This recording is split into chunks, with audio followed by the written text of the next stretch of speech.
السلام علیکم، میرا نام قاسم محمود ہے اور میں department of animal sciences university of Sargodha کا اسٹوڈنٹ ہوں۔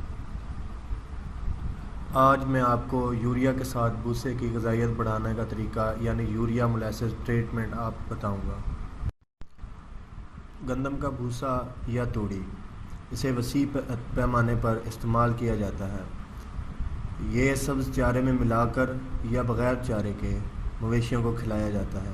زیادہ تر یہ چارے کی کمی کے مہینوں یعنی مئی، جون، جولائی اور نومبر دسمبر میں استعمال کی جاتی ہے۔ چونکہ بھوسا آسانی سے ہضم نہیں ہوتا اور اس کا ذائقہ بھی اچھا نہیں ہوتا، جس کی وجہ سے یہ زیادہ کھایا نہیں جا سکتا اور اس کی مقدار غذائی ضروریات پورا نہیں کر سکتی۔ اس لیے اس کی غذائیت بہترین بنانے کے لیے اسے خاص طریقے سے تیار کیا جاتا ہے۔ بھوسے کی تیاری کے اس عمل میں اسے یوریا کے ساتھ ملایا جاتا ہے، جس سے اس کی غذائیت بہتر بنتی ہے۔ ایک طریقے میں صرف یوریا، جبکہ دوسرے طریقے میں یوریا کے ساتھ مولیسز یعنی شیرہ یا راب بھی استعمال ہوتا ہے۔ دوستو، میں بتانا چاہوں گا کہ یوریا کا استعمال کیوں کیا جاتا ہے۔ یوریا نائٹروجن حاصل کرنے کا سب سے آسان اور بہتر طریقہ ہے۔ اسے بھوسے کی تیاری کے عمل میں 4 وجوہات کی بنا پر استعمال کیا جاتا ہے۔ ایک تو یہ آسانی سے دستیاب ہے، دوسرا یہ کہ یوریا سپرے سے بھوسا نرم اور زود ہضم ہو جاتا ہے یعنی جلدی ہضم ہوتا ہے۔ پروٹین بڑھانے کا یہ سستا ترین طریقہ ہے۔ پیداوار، نشو و نما اور خوراک کے استعمال کی شرح پر اس کے اثرات بہت زیادہ ہوتے ہیں، تاہم اس سے کوئی مضر اثرات نہیں ہوتے۔ بھوسے کی تیاری کا طریقہ: 4 کلو گرام یوریا کو 50 لیٹر پانی میں حل کریں۔ یوریا آسانی کے ساتھ پانی میں حل نہیں ہوتا، اس لیے تھوڑی تھوڑی مقدار میں یوریا پانی میں ڈال کر اس کو کسی چھڑی یا ڈنڈی سے مسلسل ہلاتے رہیں اور اس بات کی تسلی کر لیں کہ تمام یوریا پانی میں حل ہو گیا ہے۔ تو یہ محلول 100 کلو گرام توڑی کے لیے کافی ہے۔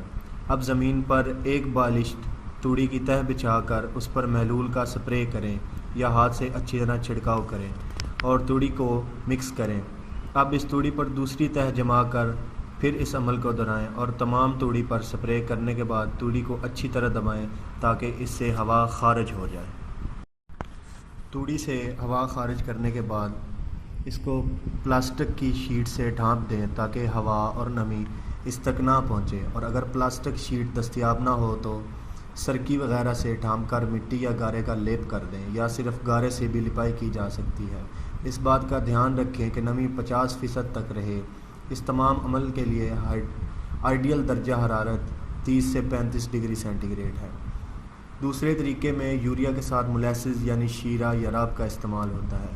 100 کلو گرام توڑی کے لیے 4 کلو گرام یوریا کی 50 لیٹر پانی میں حل کر کے اس میں 10 سے 15 کلو گرام شیرہ بھی ملایا جاتا ہے۔ باقی کا سارا طریقہ اسی طرح ہے۔ گندم کی گہائی کے وقت جب توڑی تھریشر سے نکل رہی ہو تو یہ محلول اگر تھریشر کی توڑی نکلنے والی جگہ سے سپرے کر دیا جائے تو محلول آسانی سے توڑی میں اچھی طرح مکس ہو جاتا ہے۔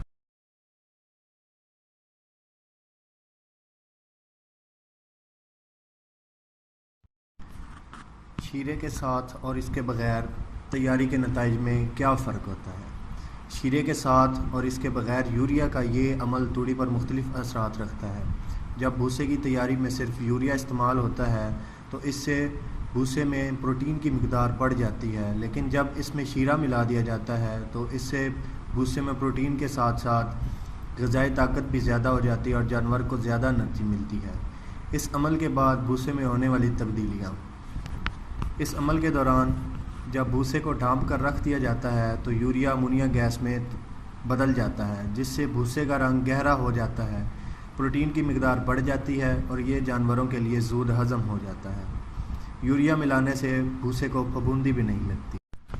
بھوسے کو پلاسٹک شیٹ یا سرکی میں لپائی کر کے اس کو 20 یا 25 دن تک چھوڑ دیں، اور اس کے بعد 20-25 دنوں کے بعد آپ اسے خواہ کھلی جگہ رکھیں یا بند جگہ، اسے پورا سال استعمال کیا جا سکتا ہے۔